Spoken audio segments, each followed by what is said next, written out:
Before the break, you were singing Lady Single. Which is fabulous, by the way. Yes.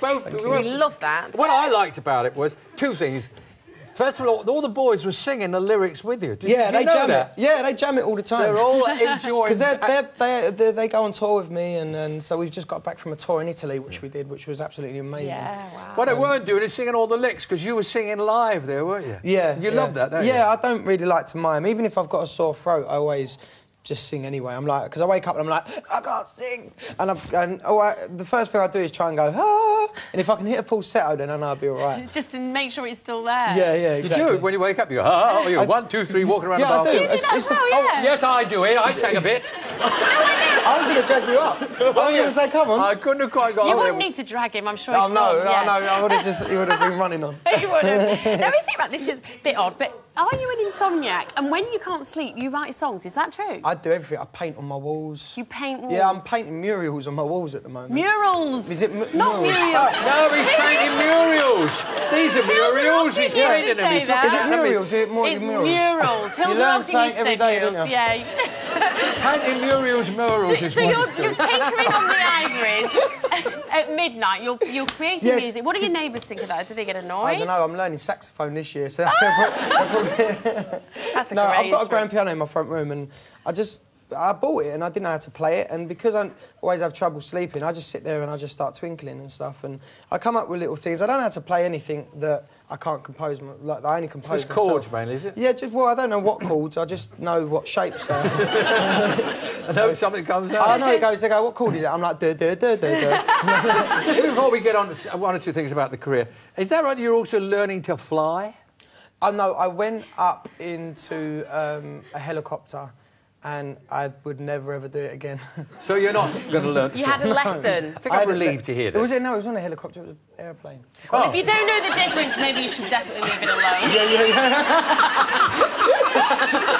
No, we've got to talk to you, because in the papers there was a report today saying that you made the decision to quit Blue, and you're actually quite happy about that. Is that correct? I mean, you know, because the papers do get it wrong. It was the fact that we all were coming to a decision saying, "Oh, we're going to take a time out," but then it was the fact that it was hard to carry on with the group, because most of the interviews we were doing, people saying, when are you going to split up?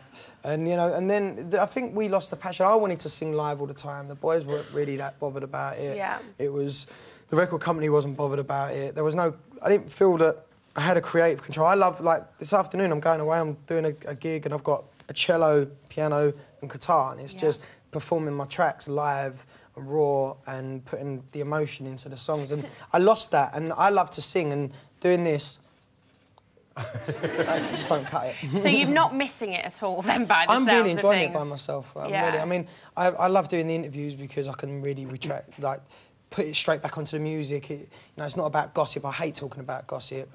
But what about your friendships with them, though? Yeah, they're cool. Because you're still sweet. mates with them. We've got enough love for each other. We're very much like all the years that we spent with each other, the memories that we have. I mean, and a lot of success. A lot of success. Yeah. I mean, I actually said the other day, I was like, "Well, Blue big." Big. I said that. International. Because you forgot. Exactly, you forget. but because you're in it, and I was like, "Well, we're really that big." And then when we sort of thought about it, and we sold like nearly 12 to 13 million albums. Amazing. That's a lot. And we was just, I was living it. So I don't know. You seem to have settled down since you left the band. I have to say that. Is that because of the freedom of choice and do what you want to do and live your lifestyle? And to take a step back and actually, I was 16, 17 when I got in the group. So when I left, it was sort of like, a fresh breath air. I could just like, I grew up in my personal life as much as I did my professional life. And, I had to start really concentrating on my vocals, because I know I sing live, so that means I can't go out and party as much. Yeah. And I have to really take my job seriously. Not that much. So, it's about discipline, and I think you learn that as you get older, I suppose. Of course you do. Now, one of your ambitions was to meet Elton John, but you not only did that, you actually did a duet with him. When I was a kid, my mum used to say to me, you're going to do a duet with him when you're older. She knew. Yeah. Mums know these They do, things. don't they? Yeah. Oh. Is it still quite mad when you think about it that you did actually achieve that, and he's Yeah. a friend of yours Yeah, now? I'm very good friends with Elton now. He's a mentor. He's always been a He mentor. invited all his parties, doesn't he? Yeah, I went to his stag do. That was pretty cool. What, his hen night? Well, he's both, isn't it? A bit of both. Now, you and your mum, and I can see you're proud of it. I mean, you only get one mum. You're very close, aren't you? Yeah, very close. She's very spiritual. She's very loving and extravagant and eccentric. And Are you listening, Mum? Yeah. No, she's really, really cool. And you know, we get all these notes. There's notes about people if we've got to talk to them. And there's one that intrigued me. Did your mum, are you listening, Mum? Did you really enter you in a beauty contest when you were a kid? Yeah, and I won. And, No. Tell them why. Why we're interested. I was dressed as a girl. You weren't expecting that, was you? You won it. I was for girls. She dressed me. I remember seeing the picture. I had like this white dress on with little red dots on it. Because I was really quite angelic looking, and I had little blonde hair, and it was really white and really down to I wish we had a picture of that. Oh, I I'll bet your mum has. Get your mum to send that Yes, in. We'll please. put that No, on the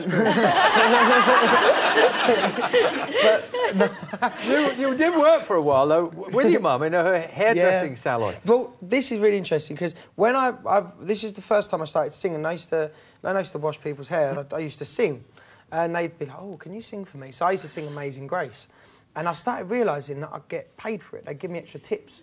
And then I thought, great, I thought it was for my cup of tea, but then I started realising it was because they used to like me to sing to them when like the little old ladies who used to sit there getting their hair done and stuff. And So you were a proper hairdresser, you weren't just sweeping up, you were doing fashion and the whole thing? No, it was it's just... washing My hair, mum said washing just and singing, washing and singing. Yeah. Oh, washing and singing. But I used to Yeah. put too much shampoo on it, it'd be like a big lava getting bigger and bigger and stuff like Marge Simpson, by the time I got up. Now, will you tell us about this gig you've got on Valentine's night? It's at Shepherd's Bush Empire. Yeah.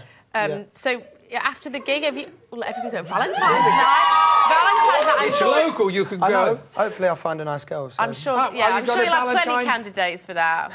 Got a Valentine's date? I haven't, I'm single at the Anybody want to date him that night? Yeah, I think it'll be all right. Yeah, it's good. I'm looking forward to it because I've got some amazing people coming down. I've got a few surprises that are going to come on stage with me and sing with me. Really? Some soul sisters. So we're going to do... Great stuff. Sounds like a brilliant night out. And then I'm going to get a saxophone player to come down. I'm not going to play the sax. Well, you will eventually, I can I tell. will. I'd love to actually do my tracks and then actually pick You'll up do the sax. everything. Will you wanna thank do Lee it, you before will. we go off the It's air? that I've got a feeling simple. these two will be yakking all day, but great talking to Lee. Thank you, Ryan. Lee. Good one, man. Thank you, darling. Nice to see you. Mwah. That's our show for today. Join us tomorrow when we've chatted to one of the stars of Phoenix Nights and Max and Paddy's Road to Nowhere, funny man Paddy McGuinness. We'll also be meeting that legendary actor, former Doctor Who and Monica the Glen star, Tom Baker. So for all the fun, join us at 1:30. See you then. Bye.